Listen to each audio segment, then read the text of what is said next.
bago natin bigkasin ang sumasampalataya ako, mahalagang itanong muna, ano ang ibig sabihin ng manampalataya? Sapagkat ang pananampalatayang Kristiyano ay hindi lang basta-basta pagsang-ayon sa mga turo, hindi ito pagbubulag-bulagan, at lalong hindi ito simpleng tradisyon na minana lamang. Ang pananampalataya ay isang tugon. Ito ay tugon natin sa isang Diyos na naunang nagmahal at nagpakilala sa atin. Ngunit ang pananampalataya ay hindi madaling ipaliwanag. Ito ay may mga tinatawag nating paradoxes. Mga tila magkasalungat na bagay, pero sabay na ito ay katotohanan din. At sa pag-unawa natin sa mga ito, mas maunawaan natin ang lalim ng pananalitang sumasampalataya ako. Ito ang unang hakbang sa mas malalim na paglalakbay sa 12 artikulo ng pananampalataya.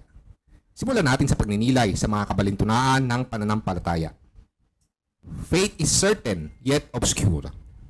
Kapag sinabing pananampalataya, madalas naisip natin ang isang bagay na hindi tiyak. Parang haka-haka lamang. Pero sa pananampalatayang Kristiyano, ito ang kabaliktaran. Ang pananampalataya ang pinakapundasyon ng ating buhay.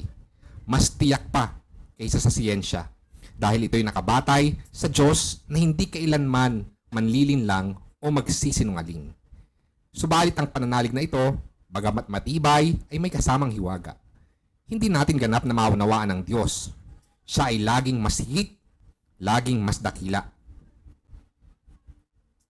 We believe not because we see clearly. Sabi nga sa unang sulat ni Apostol San Pablo sa mga taga-Korinto.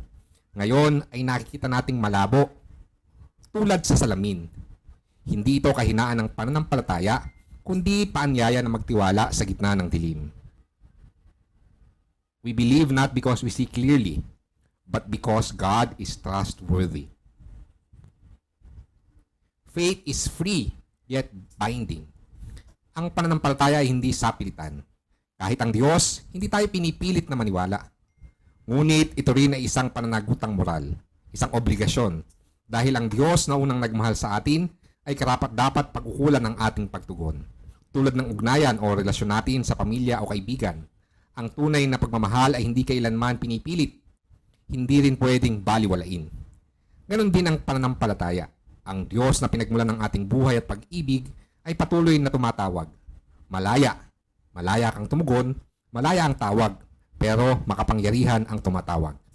Faith is reasonable, yet beyond reason. Ang pananampalataya ay hindi bulag. Gamit ang ating isipan at katwiran, maaari nating makita ang mga palatandaan ng Diyos sa kalikasan, sa kasaysayan, sa buhay ng mga banal, maging sa sarili nating buhay. Ngunit hindi rin ito lubos na maipapaliwanag ng likas nating talino o isip. Mas malalim ito at higit sapagkat ang pananalig ay biyaya. Sabi nga ni San Agustin, malibang kayo manampalataya, hindi kayo makauunawa. Ang liwanag ng pananampalataya ay nagbibigay liwanag sa ating isip dahil ito ay pananampalataya kay Kristo, ang ilaw ng sanlibutan. Muli, ito ang mga kabalintunaan ng ating pananampalataya. Tiyak pero may hiwaga. Malaya pero may pananagutan. Makatuwiran pero higit sa ating isip at katwiran. Sa pananampalataya, tinatanggap natin ang Diyos na nagbibigay ng kahulugan sa lahat.